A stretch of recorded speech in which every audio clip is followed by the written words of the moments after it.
Hello, I'm the Nostalgia Critic. I remember it so you don't have to. Remember the good old days? Yeah. I just hit you with a wave of nostalgia that you guys probably didn't want.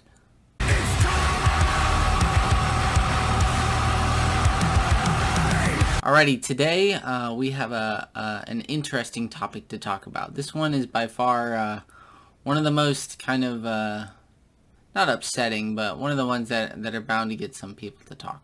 So the overall idea of this video is that let's run a scenario real quick. Suicide Squad Kill the Justice League comes out, right? And it sucks. Like, it sucks. Mad donkey dingoes, okay? It's real bad. Nobody liked it. IGN doesn't even like it, and if IGN doesn't even like it, then you know it must be bad. So, in that case, who's to blame?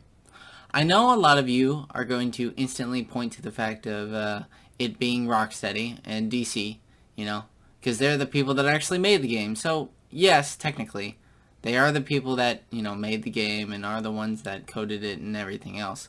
But what I'm trying to say is that community-wise, is it our fault?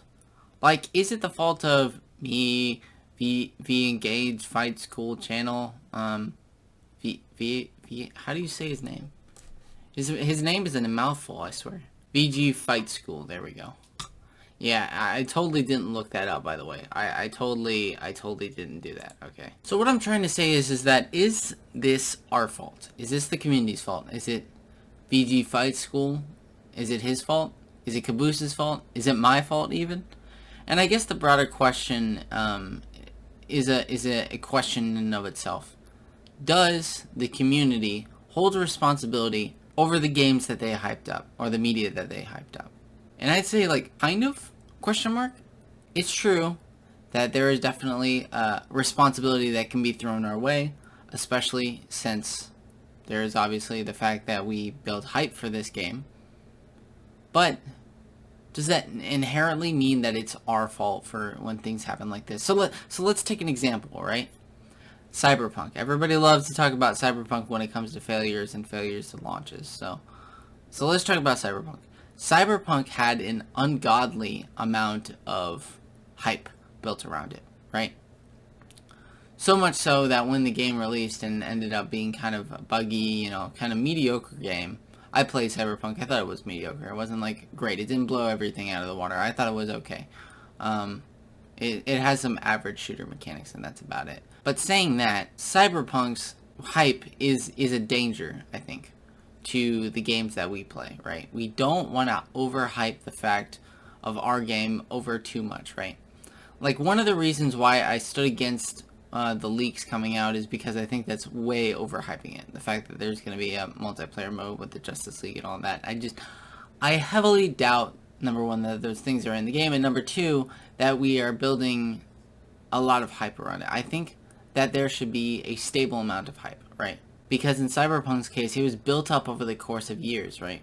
From the first teaser trailer all the way to when the game released, there was so much hype around, oh my god, it's going to be a huge open world, you're probably going to have flying cars, you're going to have decisions and stuff like that, and then you're going to have amazing gunplay, blah, blah, blah, blah, blah. It ended up being a huge danger to the game and to the community as a whole. And I think that's really important to keep track of, you know? So, tying this all back to Suicide Squad Kill the Justice League, I think that we should temper our expectations. I don't think that we should overhype this game. While I do think that there should be a degree of hype for this game, I don't think that we should overshoot it. So, let's play the example game once again.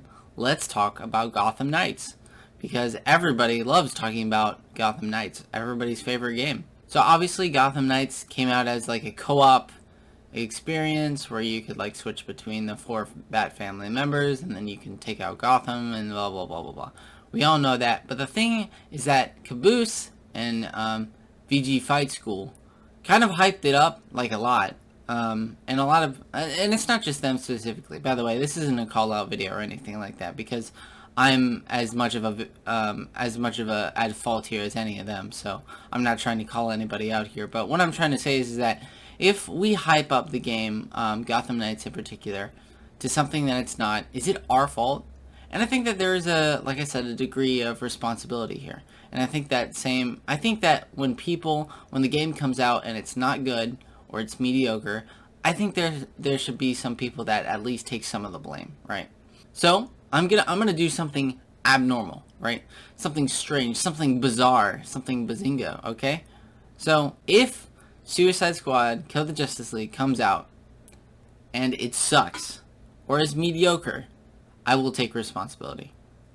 In fact, I might take so much so of the responsibility that I'll delete all the videos relating to Suicide Squad Kill the Justice League that I have on my channel. Now that might sound extreme, but I think that that's a good choice though. So, but honestly, here's my hope. I think that most likely the story will be okay. I bet the humor is going to be a bit annoying every now and again. But mostly, I think it'll be fine story-wise, but I think it'll be great gameplay-wise. I don't know if that will be reversed or if that won't happen at all, but yeah. What I'm trying to prevent is an Overwatch 2 situation where nearly every Overwatch channel that was talking about Overwatch 2 was hyping it up to a large degree, and then when the game actually came out, it came out like not only missing a lot of features and missing a lot of heroes, but also having predatory business practices with the new battle pass system and all the other currencies as well. I just want those things to be avoided, you know. I just want us to be thinking as an individual and as fairly as possible to the game, not only in a good sense of light, but in a bad sense of light too, right? There needs to be a sense of nuance when we talk about games like these before they come out, right? Because I feel if we just keep on doing what we've been doing for years, which is just hyping things up to an insane degree, and then when it coming out, us being completely disappointed, I think that that's a massive issue. So, let me know what you thought in the comments below, or just don't type at all, or just leave a like, or just, I don't know, tell me that this game somehow doesn't take place in Rocksteady's universe. Yes, that's a comment that I actually got. But yeah, yeah, that's about it. Again, this is not supposed to be a call-out video to people who like want to play this game. That's just not the case. I just am looking forward to the discussion. So anyway, I'll see you all later. Peace.